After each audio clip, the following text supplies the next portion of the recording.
Kat and I Play Red. A few months ago, I think maybe, I don't know, maybe even 6 months ago, I don't know, time is such a weird concept right now. We did a video for one of our favourite games. And we spoke about doing a campaign to get it reprinted. We never did that campaign, but a couple of months later, someone heard our cries and the reprint was announced. That game is Russian Railroads. This has been a favourite in our house for a very long time. You can tell that by how battered the box is. It's great. Just buy it. You don't need to watch this video. Just buy the game. Done. There, we can go home. Go and have dinner. But I should do something, shouldn't I? The reprint is coming in a box called Ultimate Railroads.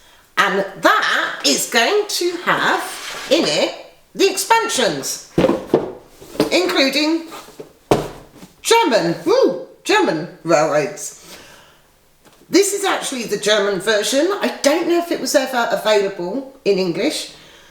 We picked it up immediately because we love the game. It's language independent, so it didn't matter. So, today we're going to have a look at German Railroads. So, German Railroads comes with a whole host of other stuff. We're not going to talk too much about playing the base game because we've already done that. I'll put a link below so you can check out playing the base game, Russian Railroads, there. This, we're going to try and concentrate just on the German Railroads elements. So, the first thing you're going to get is a set of very different looking player boards. If you remember, this is our base board with the 3 lines. You've got the Trans-Siberia track at the top, which is your long one, and then Kiev and St. Petersburg's, the shorter routes. Here, there's a whole lot of crazy going on. So, at the top we have Dresden, which is a shorter route. We've then got Munich on the second, which is our longer route. And then we've got Nuremberg at the bottom. So, Munich, you'll notice, has got these 2 different routes leading off. This is basically a switch. So, when you get up to here, you need to make the decision about which way you're going to go. When you commit to going in one direction, all your other pieces must also follow in that direction. So if you notice, the top track is very slightly longer, gives you the white pieces as before. You've also got the bonus tile available here. The shorter route here, no whites. It's shorter, you get to the end goal, you get there quicker. So you need to kind of make the decision based on where you are at the time. The other thing you'll notice is these big blank spots. So essentially, you've got to build your route. So let's take this bottom one. The minute I go smooth here, I need to pick a piece of route to fit there. Now this is a 4. So these are the pieces of track that are available to me. And there's a whole host of new stuff on these. So if you've played the base game, a lot of this is going to make sense. So if your black track is there and it's powered, you're going to score 5 points at the end of the round. Bonus tiles, extra workers, multipliers, moving your industry pieces, getting coins. Say, a lot of the icons are things you're used to. However, there are some new bits. The one thing you won't recognise is this circle here, which represents the income markers. Now, the rules are a bit fuzzy about whether these are face up or face down.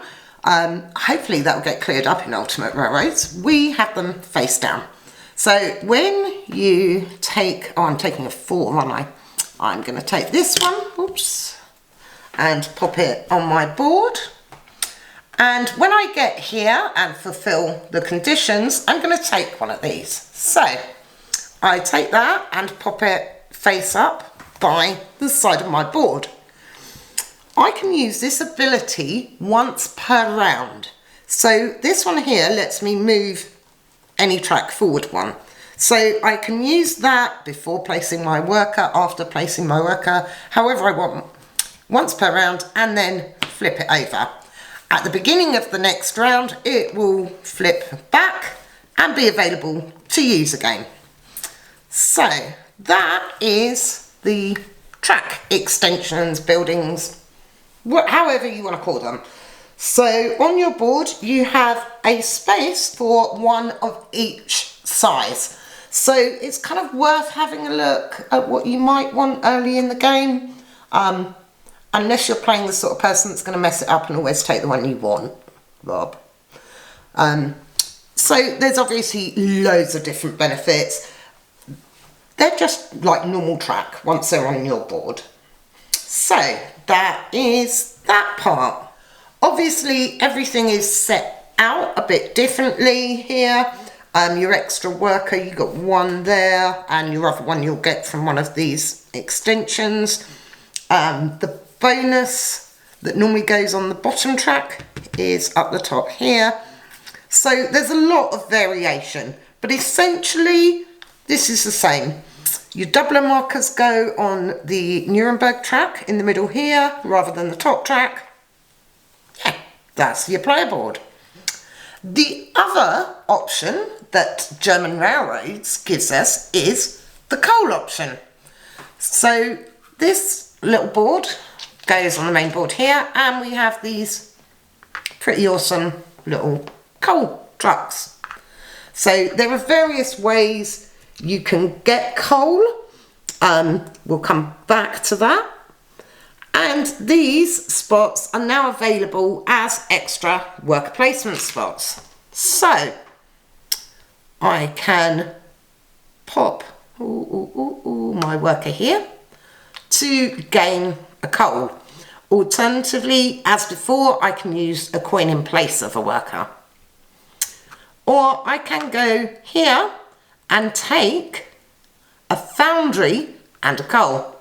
So at the start of the game, you'll have some foundries available to choose from. Alternatively, you can always take the top one blind from the pile. So I quite like this one that's going to let me move the black and give me a factory. So let's take this foundry. So this foundry goes next to my board. As an extra action, again, at any point in my turn, before I've placed workers, after I've placed workers, as long as I haven't passed, basically, I can pay 2 coal to do this action, which would be to move my black tracks forward 2 and to gain a factory. So each round I can use that as a spot. Alternatively, your foundry can become a boilerman. So this is a +1 that you can add to an engine. Simply put, it means that engine is a +1, so that's now a 2 rather than a 1. Pretty obvious, really. The other place you can put them is on your factories. So instead of placing it here on my engine, I can place it here on my factory. And that means when I go here, I can do this action +1 times. So I'll pick up an engine or a factory, and then I get to pick up another engine or a factory. So most of the time with the factories, these will double the effect. Other times they just add +1. Use common sense really is the thing. If it's grossly powerful, it's probably a +1. If it's not horribly powerful, it's probably doubling the action. So that is our foundries or our boilermen. It can be that you use this in one turn and then decide to flip it over straight away. That's fine. These are quite hard to get. You can also buy the boilermen on their own just by paying 2 coal. Where's my 2 coal gone? Here. So let's put them there, and I can take a boilerman that I can place on a factory or an engine. Obviously, we have this spot here where you can get coal. This is the 2-player side, so this spot is only available to 1 person each round. So getting 2 coal can be quite tough at times. However, with some of the extra stuff this game gives you, there's other ways to get coal. So if you remember these bonus tokens that you get to place on the board, if you remember them from Russian Railroads, we have a couple of extra. We have this one, which gives us 4 coal, and we also have this one, which gives us 4 coins. Another way to get coal is we have these cards that are given to everyone except the first player at the start of the game. And there's some new, there's one new one. So this one enables you to start the game with 1 coal. And also the these cards that you get from the tokens, are battered as are. There's this card here that gives you a special factory and 2 coal. So this special factory basically enables you to trade coal for movement on your black engine. So there it is. You can pay 1, 2 or 3 coal, and for each coal you pay you get to move 2 spaces on your black engine. So that's that, and it gives you 2 coal. And also there's a new points totaler, which is a one-off. It's higher points than everything else, and that's that one. If you'll notice, all the German railroads expansion stuff has this little blue map of Germany on, so you can tell the difference. I don't know if they're going to do that with the reprint, but we'll see. But that's what this little symbol means. You can see it here on my income marker and here on the cards and stuff. The one, well, it's not the only one. Another bit of bonus content you get is 5 new engineers. Now, we've cheated a bit and put them all out. If you're playing with the coal module, you're going to play 1 less round. Regardless of the number of players, it will always be 1 less round. So there's this little blockade here, just to remind you. Again, you can see these have all got the little symbol on. So these are the new engineers. Let's start with this one. So this one is super neat. I love this engineer. It's brilliant. The start player cards that you have at the beginning of the game, this means if you put your worker on here, you can go through and select one of these cards and take the bonus. So this combined with the coal is a good way to get you some extra coal over the course of the game. So you get to pick one of those. The next one here is just free grey movement, nice and easy. Next engineer gives you 2 coal, but also if you notice he's not actually worth any points. Yeah, bit of a double-edged sword. This engineer here, instead of placing a worker on it, you must place a coin, and he'll give you 1 movement on your black, your grey and your brown tracks. Oops. Then you have this beastly engineer here.